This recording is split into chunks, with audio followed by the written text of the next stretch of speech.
집중호우로 가장 큰 피해를 입은 지역 중 하나인 강원도는 여전히 장마전선 속에 들어 있습니다. 일주일 새 철원은 무려 700mm가 넘는 비가 왔는데요. 1년 강수량의 절반이 엿새간 퍼부은 겁니다. 네, 여전히 산발적인 폭우가 쏟아지고 있어 복구는 엄두조차 내지 못하고 있는데요. 이로 인한 농작물 피해는 말로 표현할 수 없는 상황입니다. 강창호 기자가 철원 수해 피해 현장을 다녀왔습니다. 인근 임야에서 쏟아진 흙은 인삼밭을 그대로 덮쳤습니다. 차광막은 곳곳에 내동댕이 쳐져 있습니다. 토사에 파묻힌 인삼밭은 제 모습을 찾아보기 어려울 지경입니다. 일주일째 이어진 지독한 집중호우에 시달리는 강원 철원군 곳곳은 물바다로 변했습니다. 농민들은 십수년 새 이 같은 수해 피해는 처음이라고 입을 모읍니다. 철원군 근남면의 한 파프리카 하우스는 지난 5일 쏟아진 비로 물에 잠겨버렸습니다. 아직 채 물이 빠지지 않은 하우스 내부는 마치 갯벌을 연상케 합니다. 20년째 이곳에서 파프리카 농사를 지어온 박윤영 씨는 장화가 잠길 정도로 물이 찬 하우스를 보며 망연자실했습니다. 이번 집중호우로 박 씨의 파프리카 하우스 9동, 1,300평 규모가 모두 침수 피해를 입었습니다. 특히 8월은 본격적인 파프리카 수확철이기에 눈앞에 닥친 피해는 더욱 큰 상황입니다. 박 씨 외에도 이번 집중호우로 피해를 입은 파프리카 농가는 철원군 김하읍에만 150여 곳에 달하는 것으로 알려졌습니다.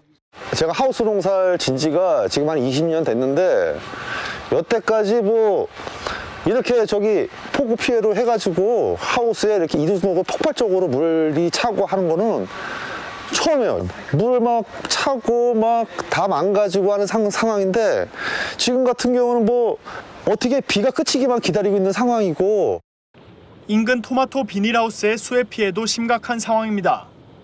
5일 새벽 산에서 밀려온 토사 섞인 물이 그대로 비닐하우스 내부를 덮친 겁니다. 비닐하우스 내부엔 갑작스럽게 쏟아진 물폭탄 때문에 성인 남성 키만한 구덩이가 파였습니다. 하우스 밖에는 들이친 물이 빠져나간 길이 깊게 패여 그 당시 심각했던 상황을 짐작케 합니다. 이곳에서 토마토를 재배하는 김덕기 씨는 하늘이 원망스러울 따름입니다. 김 씨의 토마토 하우스 18동, 2,000평 규모 모두 침수 피해를 입었습니다. 김 씨는 하우스가 침수되면서 토사가 토마토를 덮쳐 올해 농사는 모두 수포로 돌아갔다고 호소합니다. 물이 너무 많이 차가지고 쓰레기가 많이 들어와서 앙금이 많이 앉아가지고 수확이 전혀 불가능합니다. 그동안 못했던 거를 금년에 좀 만회를 하려고 했는데 이렇게 큰 수해를 봐가지고 어떻게 말이 안 나오네. 황당할 뿐입니다. 강원 철원군 재난안전대책본부에 따르면 6일 기준 농경지 86.7헥타르가 수해 피해를 입었고 축사 1.1헥타르가 침수된 것으로 확인됐습니다. 일주일 새 쏟아진 기록적인 폭우에 철원 곳곳은 물바다로 변했습니다. 순식간에 삶의 터전을 잃은 농민들의 마음은 타들어가고 있습니다.